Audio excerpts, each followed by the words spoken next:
السلام علیکم ورحمۃ اللہ تعالی وبرکاتہ۔ وعلیکم السلام ورحمۃ اللہ وبرکاتہ۔ الحمدللہ الذی فضل سیدنا و مولانا محمدا صلی اللہ تعالی علیہ وسلم علی العالمین جميعا وأقامه يوم القيامة للمذنبين المتلوثين الخطائين الهالكين شفيعا، وصلى الله تعالى وسلم وبارك عليه وعلى كل من هو محبوب ومحبوب لديه صلاة تبقى وتدوم بدوام الملك الحي القيوم، ونشهد أن لا إله إلا الله وحده لا شريك له، ونشهد أن سيدنا ومولانا محمدا عبده ورسوله بالهدى ودين الحق أرسله صلى الله تعالى عليه وسلم، أما بعد أعوذ بالله من الشيطان الرجيم، بسم الله الرحمن الرحيم، يا أيها الذين آمنوا قوا أنفسكم وأهليكم نارا وقودها الناس والحجارة عليها ملائكة غلاظ شداد لا يعصون الله ما أمرهم ويفعلون ما يؤمرون، صدق الله مولانا العظيم وبلغنا رسوله النبي الأمين الكريم، ونحن على ذلك لمن الشاهدين والشاكرين والحمد لله رب العالمين۔ برادران ملت اسلامیہ، قابل قدر نوجوان دوستو، آئیے ہم اور آپ سے مل کر انتہائی ادب و احترام کے ساتھ اپنے اور ساری کائنات کے مرکز عقیدت آقائے دو جہاں حضور رحمت عالم نور مجسم جناب حضرت مصطفیٰ محمد عربی ارواحنا فدا صلی اللہ تعالی علیہ وسلم کی بارگاہ اقدس میں درود پاک پڑھنے کی سعادتیں حاصل کر لیں۔ پڑھیں اللہم صلی علی سیدنا و مولانا محمد معدن الکرم منبع العلم والحکم والد الکرام اجمعین وبارک وسلم دائما ابدا سرمدا۔ درود و سلام جس طرح سے میں پڑھاؤں میرے ساتھ مل کر بآواز بلند پڑھنے کی کوشش کریں۔ الصلاۃ والسلام علیک یا رسول اللہ، الصلاۃ والسلام علیک یا رسول اللہ، الصلاۃ والسلام علیک یا حبیب اللہ، الصلاۃ والسلام علیک یا حبیب اللہ، الصلاۃ والسلام علیک یا نبی اللہ، الصلاۃ والسلام علیک یا نبی اللہ، وعلی آلک وعلی آلک واصحابک یا نور یا اللہ نور اللہ، صلی اللہ تعالی علیہ وسلم۔ صلی اللہ تعالی علیہ وسلم۔ جیسا کہ ہم لوگ اچھی طرح سے جانتے ہیں کہ ہمارے دین اور ہمارے مذہب اسلام نے ہر شخص کو اس کی اپنی ذمہ داری عطا فرما دی۔ ایک باپ کی حیثیت سے باپ کی الگ ذمہ داریاں ہیں، اولاد کی حیثیت سے اولاد کی الگ ذمہ داریاں ہیں، جس کو ہم فرائض کے نام سے بھی یاد کر سکتے ہیں، فریضہ۔ اور ایک شخص کے لیے جو کام فرائض میں شامل ہے، دوسرے کے لیے وہی کام حقوق میں شامل ہے۔ اولاد کے جو فرائض ہیں باپ کے وہ حقوق ہیں، باپ کے جو فرائض ہیں اولاد کے وہ حقوق ہیں۔ اگر ہر شخص اپنی ذمہ داری اور اپنا فریضہ پورا کرے تو کسی کو اپنا حق مانگنے کی ضرورت ہی نہیں پیش آئے گی۔ آج شکایتیں ہیں، باپ کبھی شکایت کرتا ہے کہ بیٹا میرا حق نہیں ادا کرتا، میری فرما برداری نہیں کرتا، میرا حکم نہیں مانتا، میرا کہنا نہیں مانتا، آوارہ گردی کرتا ہے۔ اور کبھی کبھی بیٹا شکایت کرتا ہے کہ میرے باپ نے میرا حق نہیں دیا، میرا حق اس نے غصب کر لیا۔ تو بیٹے کو اپنا حق مانگنے یا باپ کو اپنے حق کا مطالبہ کرنے کی ضرورت ہی نہیں پیش آئے۔ اگر باپ اپنا فریضہ پورا کرے اور بیٹا اپنا فریضہ پورا کرے. اور یہ خوبی ہے ہمارے دین کی کہ ہر ایک کو اس کی ذمہ داری ہمارے دین نے عطا فرمائی. رسول کائنات صلی اللہ تعالی علیہ وسلم نے ارشاد فرمایا تھا کلکم رائن وکلکم مسئول عن رعیتہ. تم میں سے ہر شخص ذمہ دار ہے اور ہر ذمہ دار سے اس کی ذمہ داریوں کے بارے میں پوچھا جائے. بیٹا ہے تو اس کی اپنی ذمہ داری ہے، باپ ہے تو اس کا اپنا فریضہ ہے، ماں ہے تو اس کی اپنی ذمہ داری ہے، ایک شوہر کے ناطے مرد کی ذمہ داری ہے، بیوی کے ناطے بیوی ہونے کی حیثیت سے اس کی اپنی کچھ ذمہ داریاں. اگر ہر ذمہ دار اپنی ذمہ داری پوری کرے، اگر ہر فرائض والا اپنا فریضہ ادا کرے تو کسی کو اپنا حق مانگنے کی ضرورت ہی نہیں پیش آئے گی. اسی لیے صرف ایسا نہیں کہ خاندان والوں کے حقوق کو متعین کر دیا گیا، نہیں، بلکہ اسلام کے اندر ہر شخص کا حق متعین کر دیا، حتیٰ کہ اپنے بدن کے ایک ایک انگ کا حق بھی متعین کر دیا گیا اور اپنی ذمہ داری بھی ہمیں بتا دی گئی ہے. پڑوسی کا حق بھی متعین کر دیا گیا ہے اور ذمہ داری دے دی گئی ہے. جو شخص جس طرح کا ہے اس کو اپنی ذمہ داری پوری کرنے کے لیے باقاعدہ پابند بنا دیا گیا ہے اور یہ حکم دیا گیا کہ ہر شخص اپنی ذمہ داری پورا کرتا ہوا نظر آئے، ورنہ قیامت میں اس ذمہ داری کے حوالے سے اس کے بعد اس سے سوال کیا جائے گا. اگر باپ ہے تو اس کی اپنی ذمہ داریاں ہیں، اگر بیٹا اگر اولاد راہ سے برگشتہ ہو جائے، اگر اولاد منحرف ہو جائے، اگر اولاد بغاوت کرنے لگ جائے، اگر اولاد غداری کرنے لگ جائے تو صرف اولاد ہی ذمہ دار نہیں ہے بلکہ باپ بھی اس کے لیے ذمہ دار قرار دیا جائے گا. ہم نے تربیت اس انداز میں نہیں کیا تھا، ہم نے عادتیں اس کو اس انداز کی نہیں دی تھی، ہم نے اس کو اخلاق حمیدہ کی تعلیم نہیں دی تھی، ہم نے اس کے لیے بڑے بڑے ٹیوشن کا انتظام تو کیا تھا مگر دین کی تعلیم کا ہم نے کوئی بندوبست نہیں کیا تھا. ہم نے اس کو لاڈ میکالے کی تعلیم کا اسکیم پلانے کے لیے بڑے مہنگے کالجز میں اور بڑے مہنگے اسکولوں میں داخلہ تو کروا دیا تھا مگر ہم نے قرآن کی تعلیم سے ہم نے اس کو ناآشنا رکھا تھا، ہم نے دین کی تعلیم سے اس کو ناآشنا رکھا تھا، ہم نے نماز کی تعلیم سے اس کو ناآشنا رکھا تھا. اگر ہمارا بچہ دین کی تعلیم سے وابستہ ہوتا تو اس کو بتانے کی ضرورت نہیں پڑتی کہ ماں کے قدموں کے نیچے جنت رکھ دی گئی ہے. اگر ہمارا بیٹا قرآن کی تعلیم کے زیور سے مسجل ہوتا تو اس کو بتانا نہیں پڑتا کہ دعا والدین لولدہ کا دعا لکم. ایک باپ کی دعا بیٹے کے حق میں اتنی ہی اثر انداز ہے جیسے پیغمبر کی دعا امتی کے حق میں ہوا کرتی ہے. یہ بتانے کی ضرورت نہیں پڑتی ہے. یہ تعلیم میدانوں میں دی جاتی ہے، ادارے اسلامی کے اندر دی جاتی ہے، یہ تعلیم مدرسوں کے اندر دی جاتی ہے. مگر آج بڑا برعکس معاملہ ہے. قرآن رسول کائنات صلی اللہ تعالی علیہ وسلم کی وہ حدیث مبارکہ میں نے اگلے جمعہ میں پیش کی تھی جس میں حضور علیہ الصلوۃ والتسلیم نے ارشاد فرمایا تھا ہر باپ کی ذمہ داری ہے اور 3 ذمہ داری اولاد کے حوالے سے ہے کہ جب وہ بولنے لگ جائے، جب وہ پیدا ہو، اولاد پیدا ہو، اچھا نام اس کا رکھا جائے. اور اس کے بعد فرمایا گیا تھا رسول کائنات صلی اللہ تعالی علیہ وسلم نے یہ ارشاد فرمایا تھا اس کو بہترین ادب سکھلایا جائے. اسی ادب میں تمام عادتیں شامل ہیں، اسی ادب کے اندر تعلیم بھی وابستہ ہے، تعلیم کا انتظام بھی اسی ادب کے اندر شامل ہے. اس لیے کہ ادب کے اندر تہذیب بھی ہوتا ہے، تمدن بھی ہوتا ہے، اخلاق بھی ہوتا ہے، سیاست مدن بھی ہوتا ہے، تعلیم بھی ہوتی ہے اور بچوں کو نماز کے لیے نماز سکھانا بھی ہوتا ہے.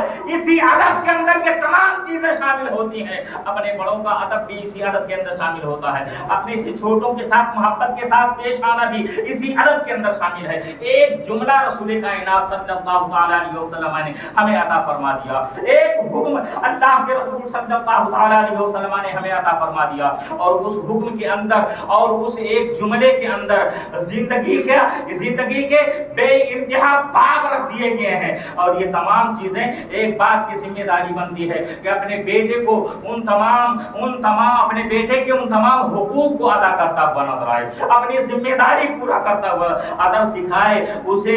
اسلامی ادب یا تہذیب کے مطابق بڑوں کے ساتھ کیسے پیش آنا چاہیے, یہ باضابطہ طور پر اپنے بچوں کو ہمیں تعلیم دینا ہوگا, ہمیں اپنے بچوں کو سکھانا پڑے گا, ہمیں اپنے بچوں کے ذہن میں یہ بات ڈالنی پڑے گی کہ اس سے جو بڑے ہیں ان کا ادب کس انداز میں کرنا چاہیے. اگر کہیں پر کوئی شرارت کرے ہمارا بچہ اور کوئی ہمارے خاندان کا, ہمارے محلے کا آدمی, کوئی بزرگ اس سے بڑا کوئی اس کو ڈانٹ ٹپٹ کرتا ہوا نظر آئے, تو بچے کی ذمہ داری بنتی ہے کہ اپنا سر آہستہ کے ساتھ جھکا لے اور انتہائی خاموشی کے ساتھ واپس چلا ہے. لڑنے جھگڑنے کے لیے سینہ تان کر کھڑا نہ ہو جائے.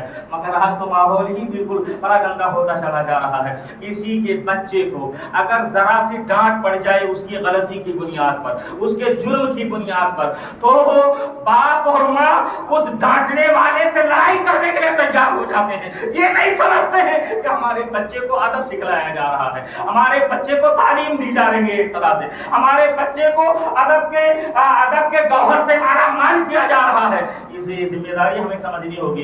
یہ ذمہ داری تو ہماری تھی, ماں باپ کی ذمہ داری تھی, مگر کوئی اور ذمہ داری اگر پوری کرتا ہوا نظر آتا ہے, اس کو ادب سکھلاتا ہے, تو ہمارے ماتھے پر شکن نہیں آنی چاہیے, ہمارے دل کے اندر مروڑو نہیں پیدا ہونا چاہیے, ہمارے اندر ہیجانی کیفیت نہیں پیدا ہونی چاہیے, ہمارے اندر غصہ نہیں پیدا ہونا چاہیے, اور بدلہ لینے اور انتقام لینے کا جذبہ ہمارے اندر نہیں پیدا ہونا چاہیے. اس لیے کہ ہمارے بچے کو ادب ہی سکھلایا جا رہا ہے. اور اس کے بعد جب بچہ تھوڑا سا آگے بڑھے, ہمارے بزرگوں کا یہ طریقہ رہا ہے, ہمارے اسلاف کا یہ طریقہ رہا ہے, جب بچہ 4 سال 4 مہینہ 4 دن کا ہوتا تھا تو بچے کا ہاتھ پکڑ کر کے کسی مدرسے میں استاد کے سامنے لے جا کر کے بیٹھایا جاتا تھا اور بسم اللہ خوانی کی رسم ادا کروائی جاتی تھی. اس کو بسم اللہ شریف پڑھائی جاتی تھی, الحمد شریف کی تلاوت کروائی جاتی تھی, اور وہ بچہ اسی ماحول میں پھر فرمان چڑھنے لگ جاتا تھا. یہ ہماری اپنی ذمہ داری ہوتی ہے, یہ والدین کی ذمہ داری ہوتی ہے. ہمارا بچہ 4 سال کا جب ہو جائے تو اس کو مدرسے کے لیے باضابطہ آمادہ کرتے ہوئے نظر آئے, اور مدرسے میں تعلیم دین کے لیے اس کے اندر رجحان پیدا کرتے ہوئے نظر آئے, اس کا دل تاکہ دین کی تعلیم سے سب سے پہلے آشنائی حاصل کرتا ہوا نظر آئے, سب سے پہلے دین کی تعلیم کو مقدم رکھا جائے. دنیاوی تعلیم بھی آج کے زمانے میں ضروری ہے, میں اس سے منع نہیں کرتا ہوں, بلکہ ضروری ہے. میں تو کہتا ہوں آج کے دور میں دنیاوی تعلیم بھی ضروری ہے, اس لیے کہ دنیا کی دوسری قوموں کی آنکھوں میں آنکھیں ڈال کر کے ہمیں ان کے سامنے کھڑا ہونے کا حوصلہ ملتا ہوا نظر آتا ہے. مگر اس کے ساتھ ساتھ دین کی تعلیم بھی ضروری ہے. کیا ہم نے اپنے بچوں کو سکھایا کہ وضو کرنے کا طریقہ کیا ہے؟ بچوں کو اسی لیے مدرسے کے اندر بھیجا جاتا ہے تاکہ بچہ ہمارا 7 سال کی عمر تک پہنچتے کچھ تو تعلیم اپنے گھر سے حاصل کرے, اپنے والدین سے حاصل کرے, اور کچھ تعلیم مدرسے کے اندر سے وہ حاصل کرتا ہوا نظر آئے. 7 سال کی عمر تک جب پہنچ جائے, رسول کائنات صلی اللہ تعالی علیہ وسلم نے ارشاد فرمایا تھا, مروا ابناءکم بالصلاۃ وهم ابناء 7 سنین, تمہاری اولاد جب 7 سال کی ہو جائے تو اسے نماز کا حکم دو, اسے نماز کے لیے باضابطہ کہو کہ بیٹے اب تم نے نماز ادا کرنی چاہیے, اب چلو ہمارے ساتھ مسجد میں, اب چلو ہمارے ساتھ اللہ کے گھر میں, اب چلو ہمارے ساتھ تم بھی سر چھپانے کے لیے. ایک باپ کی ذمہ داری بنتی ہے کہ اپنے 7 سالہ بچے کو, کیوں جانتے ہو 7 سال کی عمر میں, اور آگے پھر وہ جملہ بھی پورا کر دوں اس کے بعد اس پر تبصرہ کروں گا. رسول کائنات صلی اللہ علیہ وسلم نے اسی حدیث مبارکہ میں آگے یہ ارشاد فرمایا تھا, وَاضْرِبُوهُمْ عَلَيْهَا وَهُمْ أَبْنَاءُ 10 سنین, اور جب وہ 10 سال کے ہو جائیں تو انہیں مار کر کے نماز پڑھاؤ, انہیں تادیباً انہیں نماز پڑھاؤ, زجر و توبیخ کر کے انہیں نماز کی تعلیم دیتے ہوئے نظر آؤ. مگر آج ہم خود نماز سے کوسوں دور ہیں, اپنے بچوں کو ہم تعلیم کہاں سے دیتے ہوئے نظر آئیں گے؟ اور اس معاملے میں ہمیں تو امام اعظم ابو حنیفہ رضی اللہ تعالیٰ عنہ کا وہ واقعہ یاد آتا ہے, وہ واقعہ حضرت امام اعظم ابو حنیفہ کا یاد آتا. شاید کسی موقع پر میں نے بیان بھی کیا تھا, ایک شخص آیا تھا ان کی بات میں, شاید درس میں نے بیان کیا تھا. ایک شخص آیا تھا اپنے ایک بچے کو لے کر کے اور حضرت امام اعظم کی بارگاہ میں، اور اس نے عرض کیا حضور آپ ہمارے بچے کو منع کر دیے، گڑ بہت زیادہ کھاتا، ڈھیلی بہت زیادہ کھاتا ہے، آپ منع کر دیں، آپ منع کر دیں کہ گڑ کھانا اتنا زیادہ گڑ نہ کھایا کریں۔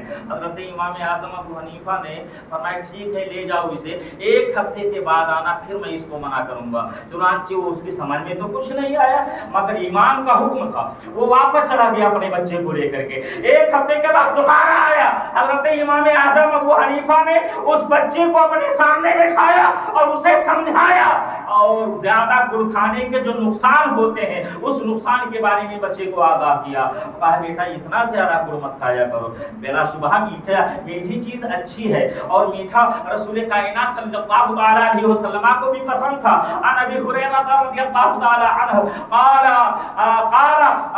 يحب رسول اللہ صلی اللہ تعالی علیہ يحب الحلوى رسول اللہ صلی اللہ تعالی علیہ وسلم، اللہ کے رسول حلوہ کو پسند فرما، حلوہ میٹھا کو کہا جاتا ہے، میٹھا کو پسند فرمایا کرتے تھے۔ حضرت امام اعظم ابو حنیفہ نے فرمایا بیٹا میٹھا تو ٹھیک ہے مگر اتنا ہے جس کی لمٹ ہو، بہت زیادہ میٹھا کھانے سے بھی بچے ہو تمہارا دانت خراب ہو جائے گا، دانت میں کیڑے لگ جائیں گے اور بھی پیٹ میں کیڑے پڑ سکتے ہیں، اس لیے بہتر یہ ہے کہ زیادہ میٹھا مت کھایا کر۔ اس کو سمجھایا، بچہ مان گیا کر تو اس نے وعدہ کر لیا حضور اب آج کے بعد اتنا زیادہ میٹھا نہیں کھاؤں گا، اور اس کے بعد بچہ نکل گیا۔ حضرت امام اعظم کی بارگاہ میں دوسرے دن باپ حاضر ہوا بچے کا اور کہنے لگا حضور ایک ہفتہ پہلے میں لے کر آیا تھا تو آپ نے کہا ایک ہفتے کے بعد آنا، اس وقت آپ نے کیوں نہیں، میں نے یہی تو بات کہنی تھی جو آپ نے کل کہی ہے، میرے بچے کو یہی تو سمجھانا تھا جو کل سمجھایا تھا۔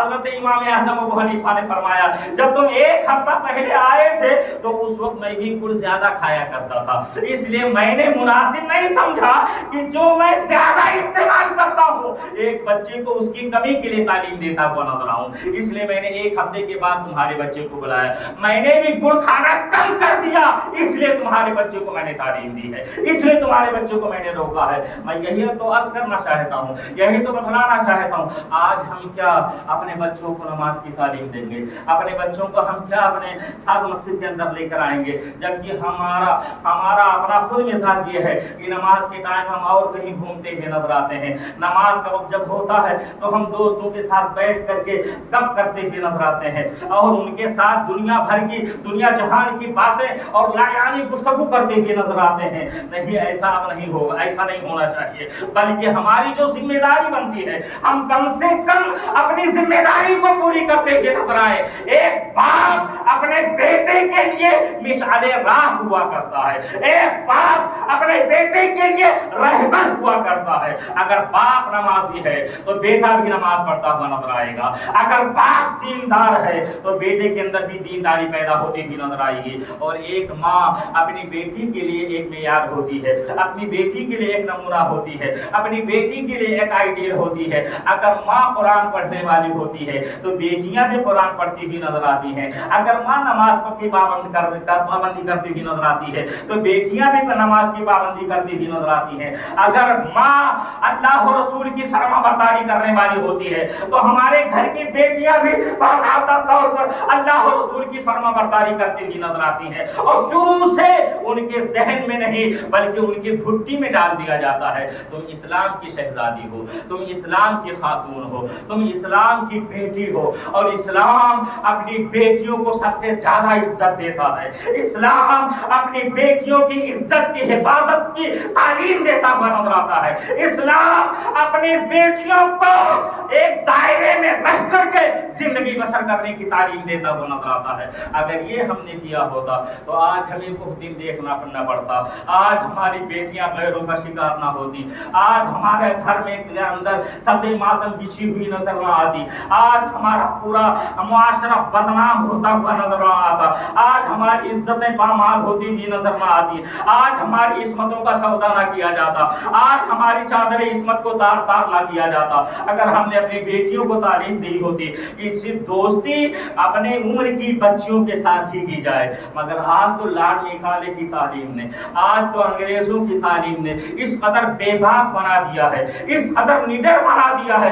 ایک بیٹی اسکول اور کالج میں پڑھنے والی اپنے گھر کے اندر اپنی ماں سے اپنے باپ کے سامنے ان لڑکوں کا ذکر کرتی ہوئی نظر آتی ہے اور بڑے فخر کے ساتھ کہتی ہے میں نے اتنے لڑکوں سے دوستی کر رکھی ہے، وہ ہمارا فرینڈ ہے، وہ ہمارا دوست ہے۔ بھلا کبھی یہ تصور تھا ایک لڑکی کا دوست ایک لڑکا بھی ہو سکتا ہے؟ کبھی ہم نے یہ سوچا تھا؟ ہمارے بزرگ یہاں پر تشریف فرما ہے، ہم سے بڑی عمر والے یہاں پر بیٹھے ہوئے، ذرا ان سے پوچھئے ان کے بچپن میں ان کے شعور کی عمر تک کیا ایسا کوئی تصور تھا کہ کوئی لڑکی ایک لڑکے سے دوستی کرتی ہوئی نظر آئے؟ ہمارے گھر کی بچی ایک لڑکے کے ساتھ فرینڈ شپ کرتی ہوئی نظر آئے؟ اگر یہ ایسا تصور نہیں تھا، اس لیے کہ اس زمانے کے اندر کم سے کم اتنا شعور تو ہمارا بیدار تھا، کم سے کم اتنی غیرت تو ہماری بیدار تھی کہ ہماری بیٹیاں ہمارے گھر کے اندر رہ کر کے باضابطہ طور پر تعلیم بھی حاصل کرتی ہوئی نظر آتی تھی اور دین کے اصول بھی سیکھتی ہوئی نظر آتی تھی۔ اور جب سے ہم نے ان تمام چیزوں کو چھوڑ دیا ہے، دینی تعلیم کا ماحول جب سے ہم نے اپنے گھر سے باہر کر دیا ہے، تب سے ہمیں یہ دن دیکھنا پڑ رہا ہے۔ وہ بیٹیاں جو غیروں کا شکار ہو رہی ہیں، اب بھی وقت ہے ہم سنبھل جائیں، اب بھی وقت ہے اپنے آپ کو بیدار کر لیں، اب بھی وقت ہے کہ دینی تعلیم کے سانچے میں ان کی زندگی کو ڈھالنے کی کوشش کریں۔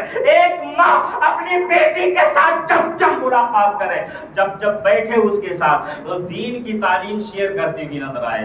دین کے اندر جو خواتین گزری ہیں، حضرت عائشہ صدیقہ کا واقعہ بیان کریں، حضرت ماں خدیجہ الکبریٰ کا واقعہ بیان کریں، ان کی قربانیوں کے بارے میں اپنی بیٹیوں کے ذہن کو معمور کرتی ہوئی ایک ماں نظر آئے۔ حضرت خدیجہ رضی اللہ تعالیٰ عنہ جو ہماری ماں ہے، رسول کائنات صلی اللہ تعالیٰ علیہ وسلم کی پہلی زوجہ محترمہ ہے، وہ خاتون، وہ مقدس خاتون جن کے پاس اللہ تعالیٰ کی جانب سے حضرت جبریل سلام لے کر کے تشریف لایا کرتے تھے، وہ معزز خاتون حضرت خدیجہ ہیں۔ اور اللہ کے رسول صلی اللہ تعالیٰ علیہ وسلم کی بارگاہ میں جبریل امین حاضر ہوئے تھے ایک بار، اور انہوں نے برجستہ یہ کہا تھا یا رسول اللہ نے آپ کو سلام بھیجا ہے اور مسلمانوں کی ماں آپ کی زوجہ محترمہ حضرت خدیجہ گھر کے اندر کچھ کام کر رہی ہے، اللہ تعالیٰ نے انہیں سلام بھیجا ہے، اللہ تعالیٰ نے انہیں سلام بھیجا ہے، میری جانب سے سلام پیش ہے، میری بھی جانب سے سلام پیش کر دیجئے گا۔ آج وہ معزز خاتون جو دین اسلام کو سہارا دینے والی، دین اسلام کی اشاعت کرنے والی، شروع زمانے میں جب اسلام کے مخالفین کی اچھی خاصی تعداد تھی، کوئی سہارا دینے والا نہیں تھا، ایسے ماحول میں حضرت خدیجہ رضی اللہ تعالیٰ عنہ اپنے مال کے ذریعے سے، اپنی دولت کے ذریعے سے، اپنی طاقت کے ذریعے سے، اپنی ذہانت کے ذریعے سے، اپنی عقل مندی کے ذریعے سے رسول کائنات صلی اللہ تعالیٰ علیہ وسلم کا ساتھ دیا تھا۔ آج ہی آپ جائیں مکہ، جو لوگ گئے ہیں، میں تو گیا تو میری آنکھوں میں آنسو آ گئے، غار حرا کے نیچے بس والے نے لے جا کر کے کھڑا کر دیا، قسم خدا کی آپ دیکھیں گے غار حرا وہاں چڑھنا مشکل ہوتا ہے، ایک تندرست آدمی بھی وہاں تک چڑھ نہیں سکتا ہے، مگر وہ کیسی خاتون تھی کہ 45 سال کی عمر ہو جانے کے بعد بھی، 45 سال کی عمر ہو جانے کے بعد بھی روزانہ دن میں 2 مرتبہ کھانا لے کر کے رسول کائنات صلی اللہ تعالیٰ علیہ وسلم کے پاس جایا کرتی تھی۔ غار حرا میں صبح کے وقت بھی جاتی تھی اور شام کے وقت بھی جایا کرتی تھی۔ ذرا ان کی کاوش کے بارے میں آپ نے سوچا ہے؟ ان کی محنتوں کا تذکرہ اپنی بیٹیوں کے ساتھ ہم کرتے ہوئے نظر آئے، ان کی قربانیوں کا تذکرہ ہم پیش کرتے ہوئے نظر آئے۔ حضرت صفیہ کا واقعہ ہم بیان کریں، حضرت ام سلمہ کا واقعہ بیان کریں، حضرت زرار ابن ازور کی بہن حضرت خولہ کا واقعہ بیان کرتے ہوئے نظر آئیں، اور اپنے نوجوان بیٹوں، اپنے باشعور بچوں کے ساتھ جب بیٹھے ہم تو ان بچوں کے ساتھ اور کوئی واقعہ نہیں، حضرت خالد بن ولید کا واقعہ بیان کریں، حضرت ابوبکر صدیق کا واقعہ بیان کریں، حضرت عمر فاروق اعظم رضی اللہ تعالیٰ عنہ کے بارے میں بتائیں، حضرت مولائے کائنات رضی اللہ تعالیٰ عنہ کے بارے میں بتائیں، حضرت سعد بن ابی وقاص کے بارے میں بتائیں، حضرت عمرو بن عاص کے بارے میں بتائیں، حضرت صلاح الدین ایوبی کے بارے میں بتائیں، حضرت نور الدین زنگی کے بارے میں بتائیں، حضرت محمد بن قاسم کے بارے میں میں بتلائے, حضرت موسیٰ بن نصیر کے بارے میں بتلائے, حضرت طارق بن زیاد کے بارے میں بتلائے. یہ اسلام کے وہ ہیرو ہیں جنہوں نے اسلام کی خدمت کا حق ادا کر دیا تھا, جنہوں نے اپنی جان دے کر کے اسلام کے اسلام کو بول بالا کرنے میں ایک بہترین رول ادا کیا تھا. ابھی ہم نے سوچا تھا یہ ہمارے ہیرو ہیں. یہ دنیاوی ایکٹروں کے پاس کہاں آپ بھاگے جا رہے ہو, دنیاوی نچنیوں کے پاس کہاں بھاگے جا رہے ہو, یہ دنیا داروں کے پاس کہاں بھاگے جا رہے ہو. نہ ان کے پاس دین ہے, نہ کوئی مروت ہے, نہ کوئی محبت ہے, نہ کوئی اخلاق ہے. اخلاق باختہ افراد کے پاس کہاں, ان کے پیچھے کیوں بھاگے جا رہے ہو؟ کیا اسلام کا دامن ہیرو سے کمی ہے؟ اسلام کا دامن ہیرو سے خالی ہے؟ نہیں, ایسا نہیں ہے. اسلام کے دامن میں بے شمار نگینیں ہیں. ذرا ان کو پڑھیں, تاریخ اسلامی کے بارے میں ہم اپنے بچوں کو باور کراتے ہوئے نظر آئیں اور انہیں احساس دلائیں. ایک بچہ اسلام کا ماننے والا جب جوانی کی تحلیل پر قدم رکھتا ہے تو تنہا نہیں رہتا بلکہ پورے معاشرے کی ترقی کا سبب بنتا ہوا نظر آتا ہے. اور ایک بیٹی جب شعور کی منزل پر قدم رکھتی ہے تو تنہا اکیلی نہیں بنتی ہے بلکہ پورے خاندان کا نام روشن کرتی ہوئی نظر آتی ہے. اپنی عفت کے ذریعے سے, اپنی پاک دامنی کے ذریعے سے, اپنی حیا کے ذریعے سے, اپنی شرم کے ذریعے سے, اپنی غیرت کے ذریعے سے, اپنے پردے کے ذریعے سے اسلام کا بھی نام روشن کرتی ہوئی نظر آتی ہے, اپنے والدین کا بھی نام روشن کرتی ہوئی نظر آتی ہے. یہ تعلیم ہمیں اپنے بچوں کو دینا ہوگی. اس تعلیم سے ہمیں اپنے بچوں کو آشنا کرنا پڑے گا. اپنے بچوں کو ہمیں تعلیم دینی پڑے گی. یہ تم کہاں دوسروں کے پیچھے بھاگ رہے ہو. آج ہمارا حال تو یہ ہو گیا ہے اس نادان انسان جیسی جس کے جیب میں ہیرے پڑے ہوئے تھے مگر شیشے کے ٹکڑوں کو للچائی ہوئی نظروں سے دیکھ رہا تھا. آج وہی حال ہمارا ہو چکا ہے. ہم امریکہ اور انگلینڈ کی یونیورسٹیوں کو للچائی ہوئی نظروں سے دیکھ رہے ہیں جبکہ ہمارے پاس دنیا کا سب سے بہترین کورس موجود ہے اور سب سے اعلیٰ نصاب موجود ہے قرآن کی شکل میں. ہم نے قرآن کو بس ہر کوئی مست ذوق کرنا ساری ہے. ڈاکٹر اقبال نے جھنجھوڑتے یہ کہا تھا اور یہ بتلایا تھا ہر کوئی مست میں ذوق کرنا ساری ہے. تم مسلمان ہو, یہ انداز مسلمانی ہے. حیدری فخر ہے نہ دولت عثمانی ہے. تم سے اسلاف سے کیا نسبت روحانی ہے. وہ زمانے میں معزز تھے مسلمان ہو کر اور تم خار ہوئے تاریخ قرآن ہو گئے.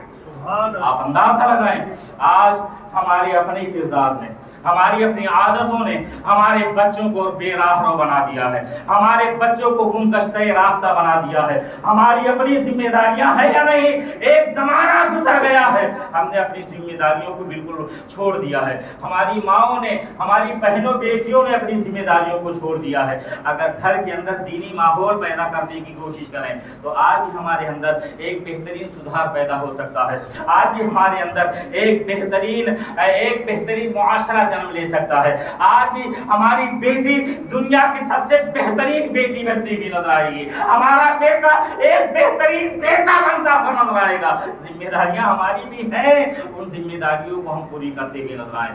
دنیاوی تعلیم دے کوئی منع نہیں ہے مگر دینی تعلیم سے بھی آشنا کرتے ہوئے نظر آئیں. جب بچہ شعور کی منزل کو پہنچ, جانتے ہو 7 سال کے عمر میں نماز پڑھنے کا حکم کیوں دیا جا رہا ہے ایک بچے کو؟ تاکہ شروع سے اسے پتا چل جائے, شروع سے اس کو اس بات کا احساس ہو جائے کہ وہ دین اسلام کا ماننے والا ہے. اس کا سر صرف اللہ کی بارگاہ میں جھکے گا اور کسی کے آگے نہیں جھکے گا. ابھی سے اس کو پاکیزہ رہنے کی تعلیم مل جائے, ابھی سے اس کو صاف ستھرا رہنے کا یہ باضابطہ شعور حاصل ہو جائے اور ابھی سے وہ نماز پڑھنے کا طریقہ سیکھنے لگ جائے. اسی لیے 7 سال کی عمر میں بچوں کو نماز کی تعلیم کا حکم دے دیا گیا ہے اور 10 سال میں مارنے کا حکم کیوں دیا گیا نماز کے لیے؟ جانتے ہیں اس کی وجہ کیا ہے؟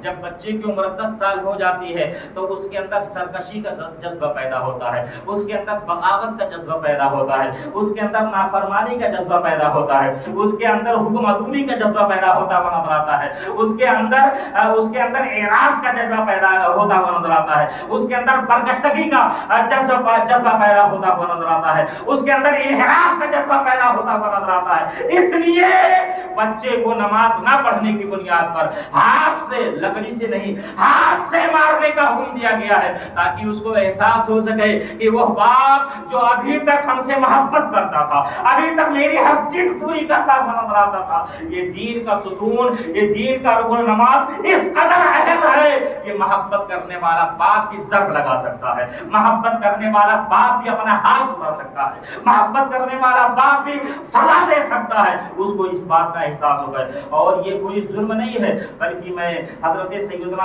امام غزالی رحمۃ اللہ تعالی علیہ کا روایت کردہ ایک بات آپ کے سامنے پیش کرنا چاہوں گا. حضرت امام غزالی رحمۃ اللہ تعالی علیہ فرماتے ہیں، حضرت امام غزالی نے تحریر فرمایا ہے، حضرت لقمان علیہ السلام کا یہ مقولہ ہے. وہ فرماتے ہیں حضرت لقمان، ضرب الوالد للولد کمطر السماء للزرع، فرماتے ہیں ایک باپ کا اپنے بچے کو مارنا ایسا ہی ہے جیسے آسمان سے بارش کا برسنا. کھیتیوں کے لیے جس طریقے سے مردہ کھیتی ہوتی ہے اور جب بارش برستی ہے تو اس میں زندگی پیدا ہو جاتی ہے، اس میں حیات پیدا ہو جاتی ہے، ایسے ہی بیٹے کو اگر باپ ضرب لگاتا ہے تعدیب کے لیے تو اس کی زندگی کو اور زیادہ سنوارنے کے لیے ضرب ہوتی ہے، اس کی زندگی کو اور زیادہ تابناک کرنے کے لیے ضرب ہوتی ہے. اس لیے فرما دیا گیا اور یہ اشارہ فرمایا گیا 10 سال کی عمر جب ہو جائے تو بچے کو باضابطہ تعلیمی طور پر اپنے ہاتھ سے ضرب لگا کر اس کو نماز کے لیے کہا جائے اگر وہ نماز کے لیے منع کرے. اور اس عمر میں پہنچنے کے بعد بچے کا بستر بھی الگ کر دیا جائے. یہ حدیث مبارکہ میں رسول کائنات صلی اللہ تعالی علیہ وسلم نے ارشاد فرمایا تھا کہ بچے کا بستر بھی اس عمر میں الگ کر دیا جائے. اب وہ بچہ اکیلے سونے کا عادی بنتا ہوا نظر آئے، اکیلے سونے کی عادت ڈالتا ہوا نظر آئے. یہ اسی لیے تاکہ کردار کے اندر ابھی سے پختگی پیدا ہونے لگے، تاکہ اس کا کردار ابھی سے اسلامی کردار بنتا ہوا نظر آئے، تاکہ اس کے اندر کوئی غلط جذبہ نہ پیدا ہونے پائے، اس کا نفس اس کو کسی غلط راستے کی جانب نہ لے کر جائے. شروع سے باضابطہ والدین کو پابند کر دیا گیا ہے کہ اپنے بچے کے ساتھ بہتر سلوک کرتے ہوئے نظر آئے، بہتر سے بہتر سلوک کرتے ہوئے نظر آئے، مائیں اپنی بیٹیوں کے ساتھ سب سے اچھا سلوک کرتے ہوئے نظر آئے اور انہیں اسلام کی خاتون بننے کے لیے باضابطہ گھر سے ہی تعلیم کا آغاز کریں. اس لیے کہ ماں کا گود جو ہے نا یہ بچوں کے لیے سب سے پہلی یونیورسٹی ہوتی ہے، سب سے پہلا اسکول ہوتا ہے، سب سے پہلا مدرسہ ہوتا ہے. ماں کی گود سے جو سیکھتا ہے نا وہ بچہ بہت زیادہ لیاقت والا ہوتا ہے، بہت زیادہ قابل ہوتا ہے. حضرت بابا فرید کو دیکھا تھا، ماں نے کہا بیٹا نماز پڑھو، کیا ملے گا امی جان، کیا ملے گا؟ آج ہماری مائیں تو اس پوزیشن والی نہیں ہے، اس قدر بلند مرتبے والی تو نہیں ہے، مگر وہ ذرا اس واقعے سے سبق حاصل کریں کہ بیٹے نے پوچھا تھا کیا ملے گا؟ ماں نماز پڑھ کر، تو ماں نے کہا تھا بیٹا شکر ملے گی، اگر تم نماز پڑھو گے تو شکر ملے گی. اس کے بعد تیار ہو گئے، ہاں میں نماز پڑھنے کے لیے تیار ہوں. بیٹا وضو تو کر لو، وضو تو کر لو. بیٹا وضو کرنے کے لیے گیا، ماں نے مصلی بچھایا اور شکر کی پڑیا مصلی کے نیچے رکھ دیا. نماز سے جیسے فارغ ہوئے سلام پھیرا، ماں وہ شکر کہاں گئی؟ بیٹا مصلی اٹھاؤ، شکر تو ہے وہاں پر. مصلی اٹھایا، پڑیا مل گئی اور اس کے بعد اسی طرح سے معاملہ چلتا رہا. ایک دن بچوں کے ساتھ باہر چلے گئے، عصر کا ٹائم ہو گیا اور پھر وہیں پر بچوں کے ساتھ نماز پڑھنے کا ارادہ کر لیا. ماں نے سکھا دیا تھا نماز چھوٹنے نہ پائے، نماز پڑھو گے تو اللہ تعالیٰ کی رحمت حاصل ہوگی، اللہ کرم فرمائے گا اور دنیاوی اعتبار سے شکر ملے گی. وہ ذہن کے اندر وہ بات بیٹھی ہوئی تھی ماں کی. باہر گئے تو وہیں پر ایک نہر کے کنارے بیٹھ کر کے تمام بچوں کے ساتھ انہوں نے وضو کیا، نماز کے لیے کھڑے ہوئے اور ادھر ماں نے دیکھا کہ اب نماز کا ٹائم ہو گیا. ادھر گھر میں ماں نے مصلی بچھا لیا، سجدے میں سر رکھ دیا، مولا کی بارگاہ میں اس کہ اللہ آج سے پہلے تو میں اس کے مصلی کے نیچے شکر رکھ دیا کرتی تھی، مگر آج تو تیری رحمت کا سہارا ہے، آج میری لاج رکھ لے، آج میری عزت رکھ لے. یہ ماں گھر میں یہ دعا کر رہی تھی اور ادھر گاؤں سے باہر، بستی سے باہر حضرت بابا فرید نماز ادا کر رہے ہیں. نماز سے جب فارغ ہوئے عادت کے مطابق جب مصلی ہٹایا تو ایک پڑیا نہیں، پورا حوض نظر آ رہا تھا جو شکر سے بھری ہوئی نظر آ رہی تھی، پوری شکر بھری ہوئی اس کے اندر نظر آ رہی تھی. اور اس کے بعد حیران رہ گئے. ماں کے پاس ہے، ماں یہ معاملہ سمجھ میں نہیں آیا. تو ماں نے سمجھایا بیٹا پہلے میں شکر رکھ دیا کرتی تھی، آج اللہ کے کرم نے شکر رکھ دیا ہے، آج اللہ کی رحمت نے تمہیں سہارا دیا ہے. میں یہ کرنا چاہتا ہوں بچوں کو اس طرح کی تعلیم دی جاتی ہے، ہوش سنبھالنے ہی پر انہیں دین کی تعلیم سے آشنا کیا جائے، اور جوان ہونے کے بعد تاکہ ان کے دل کے اندر اسلام کی محبت پیدا ہو جائے، ان کے دل کے اندر باضابطہ طور پر اسلام کے حوالے سے ایک نرم گوشہ دل کے اندر پیدا ہو جائے. وہ تڑپ اٹھیں، نوجوان اس طرح تڑپ اٹھیں. اس لیے بچوں کے حوالے سے باپ کی ذمہ داری ہے. اور جب جوانی کی منزل پر پہنچ گئے تو نوجوانوں مجھے بھی تم سے کچھ کہنا ہے، تم سے کہنا. میں تو کہہ سکتا ہوں نا، بالکل ایک معاشرے کا فرد ہونے کی حیثیت سے میں تم سے چند باتیں تو کر سکتا ہوں. آج تمہارے اندر جذبہ تاریخ تو نہیں رہا، جذبہ خالق تو نہیں رہا، کیا جذبہ مسلمانی کی سر پڑ گیا؟ کم سے کم مسلمان ہونے کی حیثیت سے باضابطہ طور پر تم وہی کردار ادا کرنے کی کوشش کرتے جو ہمارے اسلاف نے ادا کیا تھا. زندگی اپنی بنا مثل کلیم اور حسین. بس یہی کہنا چاہوں گا، زندگی اپنی بنا. نوجوان تم سے کہنا ہے، زندگی اپنی بنا مثل کلیم اور حسین. کون واقف نہیں اس سے کہ ہے دنیا فانی، ہاتھ پہ ہاتھ دھرے شکوے قسمت کیا ہے، ضرب میدان سے اگل دیتا ہے پتھر پانی. اور تم ہی لوگوں کے لیے ڈاکٹر اقبال نے کہا تھا جوانوں کو میری آہے سے کر دے. آخری بات، اور بھی بہت ساری باتیں تھیں. آئینہ دکھلانا تھا مگر پھر کسی موقع پر انشاءاللہ آئینہ دکھلانا تھا اور دکھلانا ہے انشاءاللہ. جوانوں کو میری آہے سحر دے، شاعر مشرق نے کہا تھا جوانوں کو میری آہے سحر دے، پھر ان شاہی بچوں کو بالوں پر دے. خدایا آرزو میری یہی ہے، میرا نور بصیرت عام کر دے. اور اس کے بعد انہوں نے کہا محبت مجھے ان جوانوں سے ہے ستاروں پہ جو ڈالتے ہیں کمند، اس قوم کو شمشیر کی حاجت نہیں رہتی ہو جس کے جوانوں کی خودی صورت فولاد. تو شاہی ہے، پرواز ہے، کام تیرا، تیرے سامنے آسماں اور بھی ہے، اور نہیں تیرا نشیمن قصر سلطانی کی گنبد پر. تو شاہی ہے، بسیرا کر پہاڑوں کی چٹانوں پر. شاہین ہے تو، کرکس نہیں کہا ہے، شاہین کہا ہے نوجوانوں کو. اس لیے نوجوانوں اپنے آپ کو پہچانو، اپنی حیثیت کو پہچانو. تم اسلام کے شہزادے ہو، اسلام کے بیٹے ہو. رسول کائنات صلی اللہ علیہ وسلم کا امتی ہونے کا شرط ایک لمحے کے لیے بھی، قسم خدا کی ایک لمحے کے لیے بھی احساس کمتری کا شکار نہ ہونا. دل کے اندر یقین کامل ہو کہ ہم جس دین کے ماننے والے ہیں سب سے اعلیٰ دین یہی ہے اس کائنات میں. ان الدین عند اللہ الاسلام. یہ باور کرنا ہوگا، اور پھر اسی دین اسلام کے روشنی میں ہی ہمیں زندگی کا سفر کرنا ہے. ابھی آغاز تو کر دیا ہم نے، جوانی کی دہلیز کا ختم کر دیا، لیکن اب اسلام کا اس قدر ہم شہید